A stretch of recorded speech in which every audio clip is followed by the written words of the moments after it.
Hey folks, JZ here. Welcome to the second of the Today I Learned video. Today we're going to focus on kiting, specifically the mechanics you need to understand to perform it and the techniques you will use. Why kiting? Well, here's a common scenario that comes up. A mini-boss spawns an ogre. A horde's already there or is just about to come, and there's some elites mixed in. The boss is going to cause chaos. If you try to stand and deliver against him, he's going to wreck you. But if you have somebody that can just pay attention to that mini-boss and pull it or dodge dance with it to make sure they minimize their damage, it really doesn't cause that much damage. But you can't really do both jobs at the same time, the horde and the boss. So if one person knows how to kite and can pull that boss around for a while and keep him busy while everybody else does the job of the horde, suddenly the game is much easier. So that ability to kite can increase your ability to clear runs for book runs dramatically. Where else does it come up? Aggressively repositioning at the start of the horde to get somewhere that's more defensible. Where else?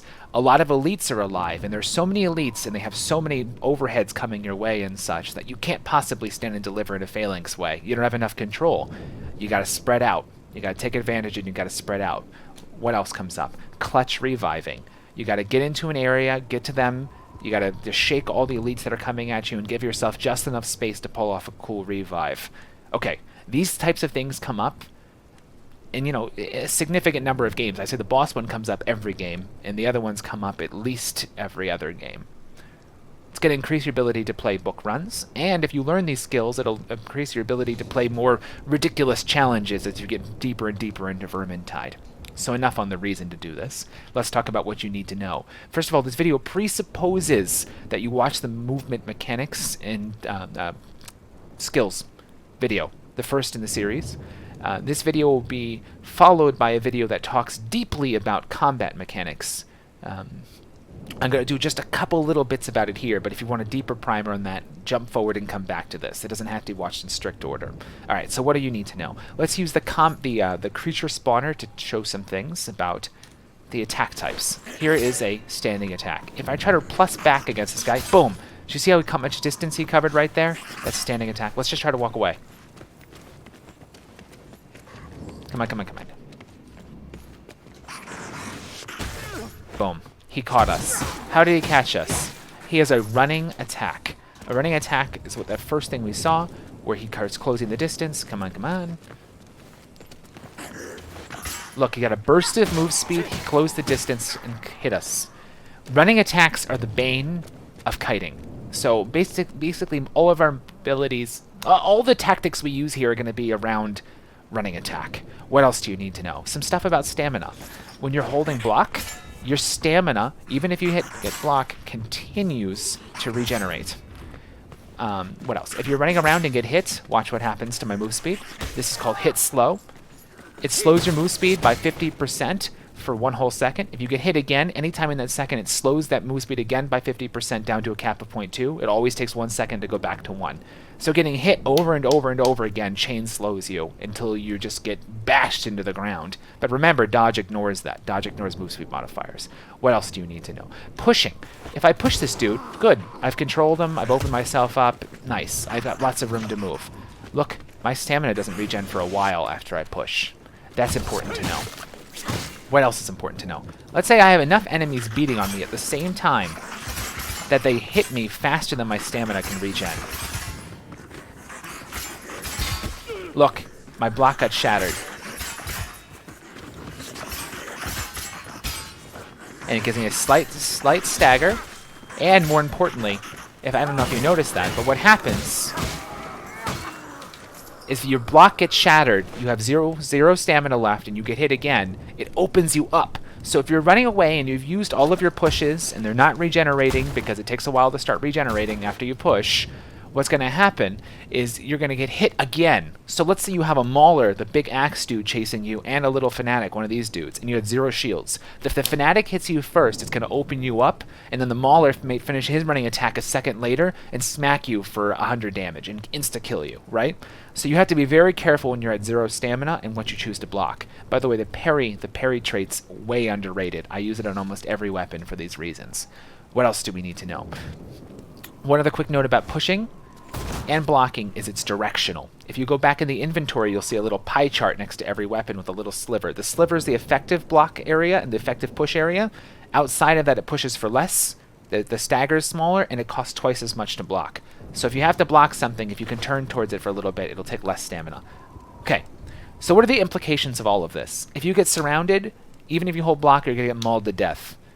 If you walk into a dead end, you're SOL.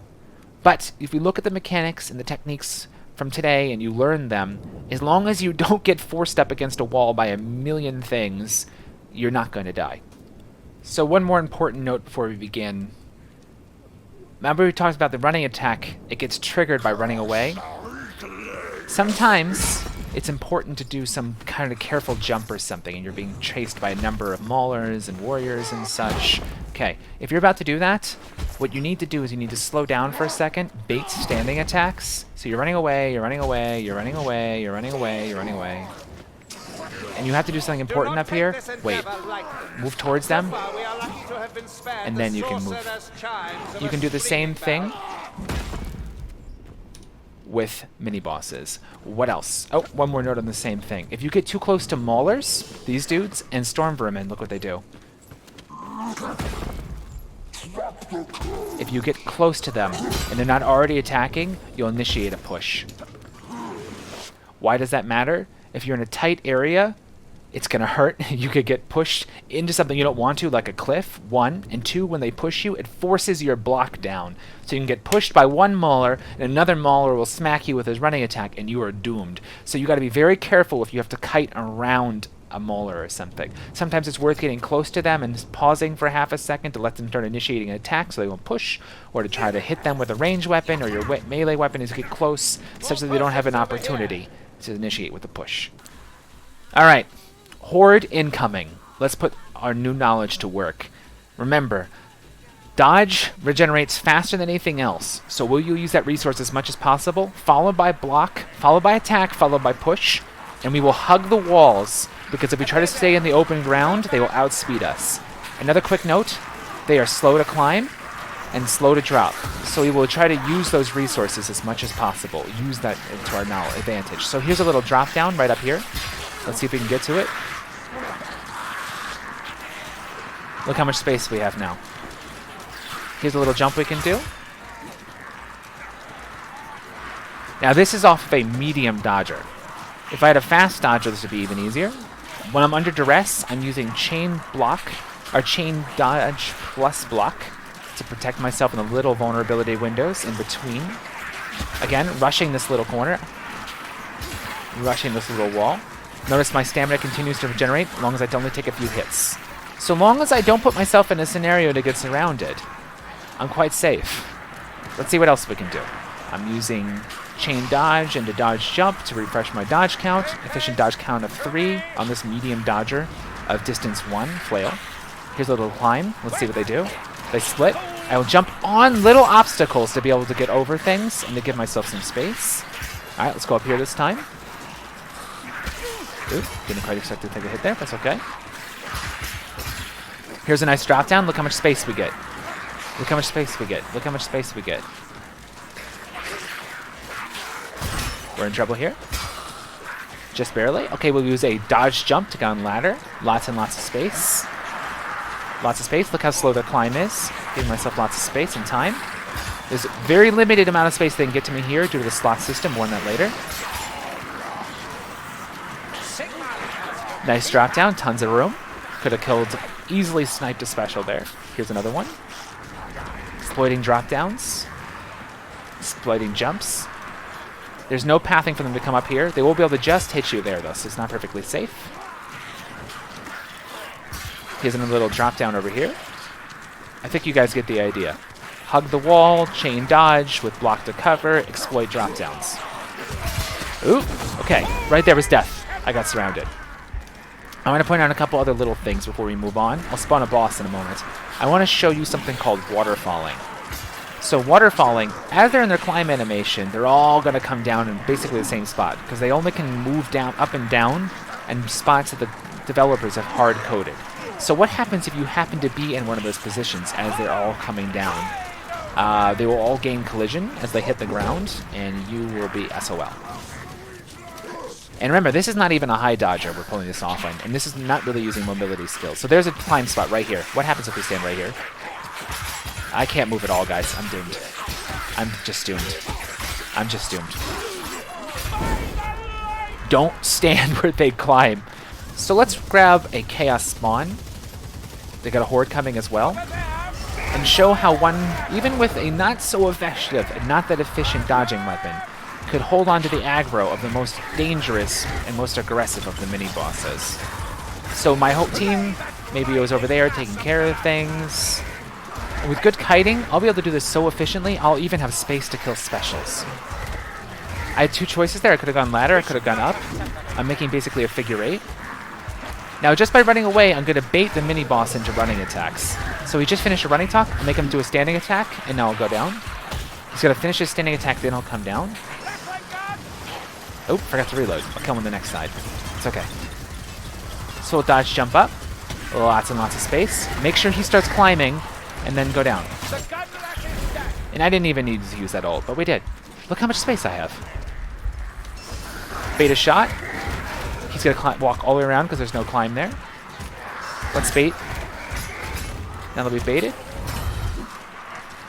He's going to climb around.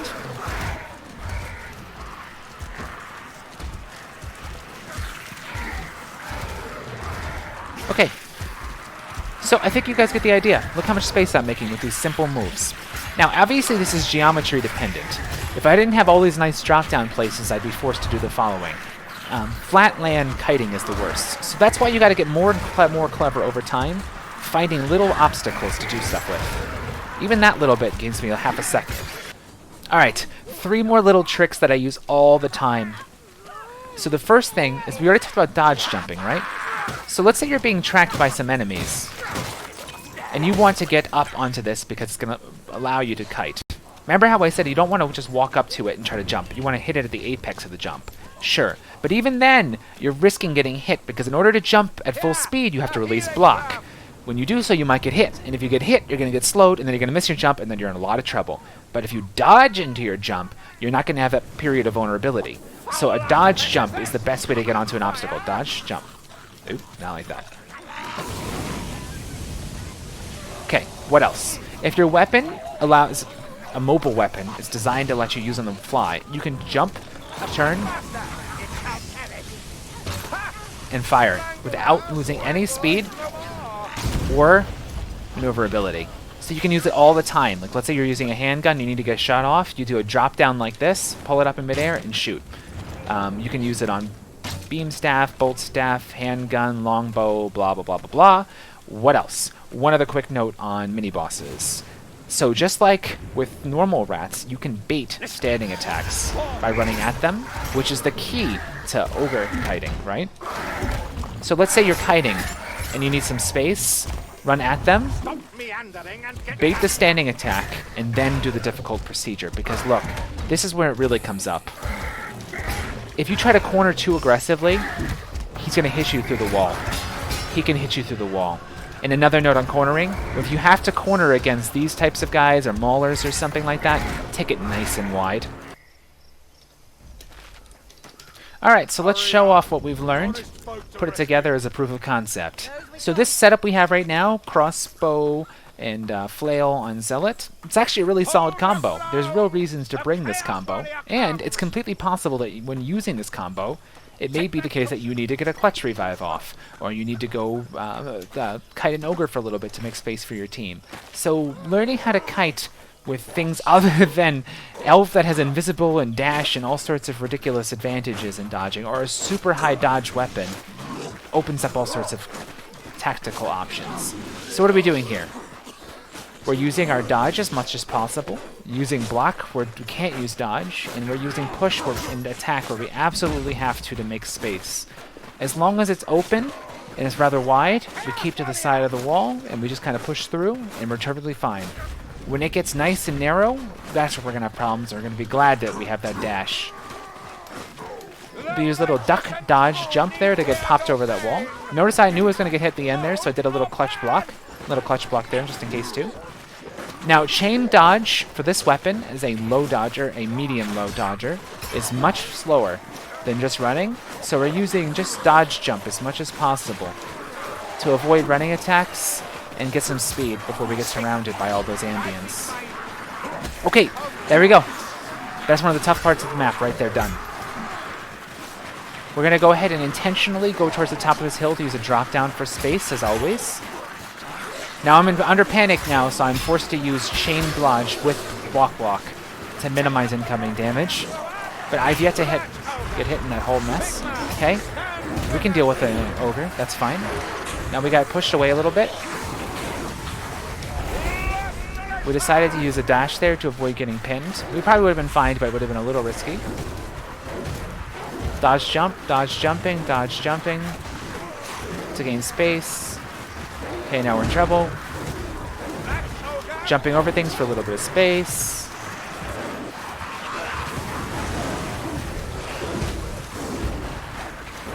Dodge jumping. Only using block where we have to because there's stuff around us. Dodge jump.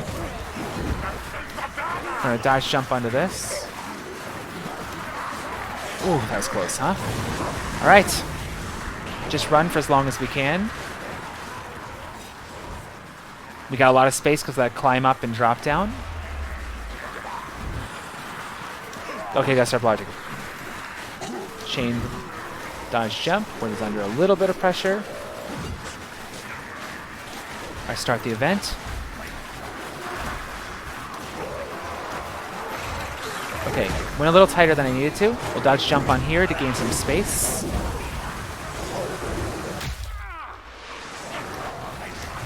We got hit by a Superman jump. That's okay.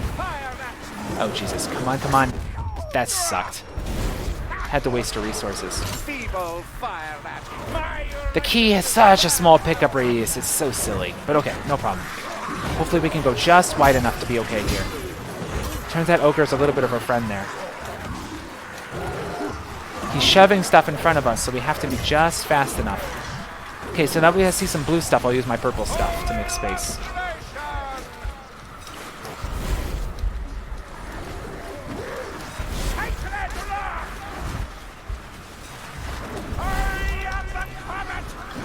Very nice. So we use the purple stuff to gain just enough room for that. Now we could have maybe just pulled it off without it, but okay. We're going to use duck here to extend our pickup radius, just to make sure we get that off nice and nice. Now, rather than try to push into the kite back tight, which would be doom, we're going to kite nice and wide here, as wide as we absolutely have to. By continuing to dodge, there's a really good chance we're not going to get hit by that troll vomit too, especially if we move tangential to the radius that comes right from him to us. We had to move in a straight line there because of geometry, and we got pushed, but luckily by holding block and continuing to dodge, the ogre only barely managed to just tap us and actually knocked us out of the way. Alright, we're kiting back in after completing this little nice kite circle. We got two choices here. We can ladder, or we can go for the tight jump. Why don't we go for the tight jump? We'll give ourselves a nice little bit of room with that dash. Oof, that was close, huh?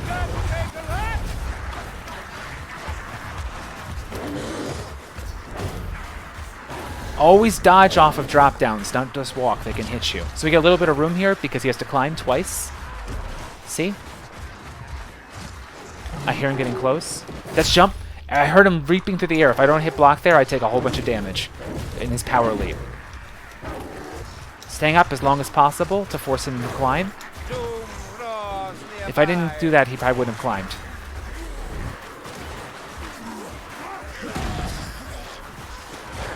So I have a decision to make in where I want to use the speed potion. Do I want to use it for the beginning area, or for the first inner area, or going up the ramp, out the ramp to the middle area? I think the middle area is going to be the scariest, so we'll hold on to the speed potion and hope we don't die holding a speed potion. Alright, we're in trouble here. Okay. Ogre pushed us through.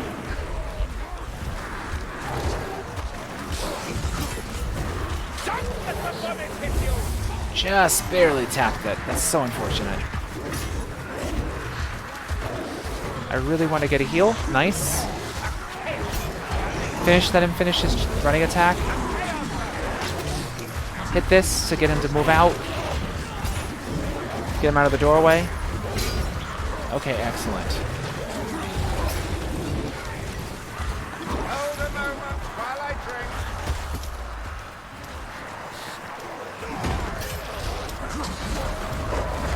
drink. Go right a little bit to bait him, and then push right through with the dodge.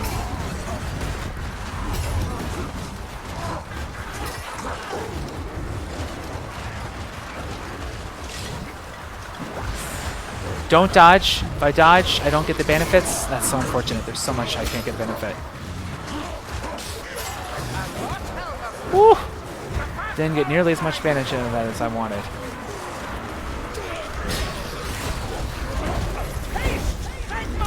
Woo! Had to use my dodge when I didn't want to. My dash. That might be doom, the troll. I can't even see. I just hope I'm moving the right way. Yeah, I'm gonna die. Pretty much doomed. I really don't think I can recover from this. Staying as wide as I can, hoping for the best.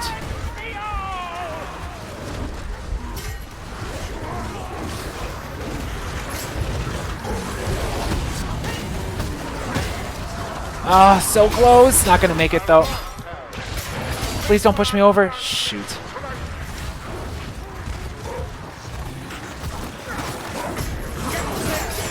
I need ult. No, too much. Okay, we just need to make that one more circle. I thought we'd get more value out of that speed potion. I used it in the wrong place. It was close. That was the last pivotal turn back. So anytime you have to do a cut back and there's a climb up, that's where you're going to be in danger. That was the last hard spot, I'd say. Anywho, that is a low maneuverability weapon with a bit of maneuverability help from ult, getting most of the way through a speed run of Grain. Alright, so there you have it, folks. We've covered basic movement mechanics and techniques, and then we've transitioned to talking about the different mechanics associated with kiting, and then gone over the kiting techniques. So putting all that together, you can open up all sorts of new tactical options. Next time, we're going to talk about the basic mechanics and techniques of combat. From there, we're going to go on to talk about more advanced mechanics and techniques with combat, and hopefully putting it all together into some new ways for you to conceptualize and approach combat. With all of that covered, we'll go on to more advanced tactics and strategies and covering the whole map, as well as how the spawning system works to a degree, and basically trying to get you to the level where you can, of meta. Right now we're focusing on micro, next is meta. If you have questions and comments, you can put them in below, obviously, or you can look in the details of the video for the Discord link and go on the Discord and you can chat with me there and chat with each other. I think the Discord's a much more effective way to communicate than the comment section of YouTube, because people don't go back to look at this. So if you want to have a back and forth, you should do it on the Discord. I hope everyone's finding this helpful. And one other quick note, I started a new series on mods, so I did a mod spotlight, and I'll keep doing that. I guess I have 2 more notes. If you haven't already done so, you should join the Squirrel Squad Discord if you're interested in Legend Pugs, so getting people together who want to voice chat and play as a team. That's awesome. If you want to do that, go to the place where they are. Go to the Squirrel Squad. All right, everybody have a great day. See ya.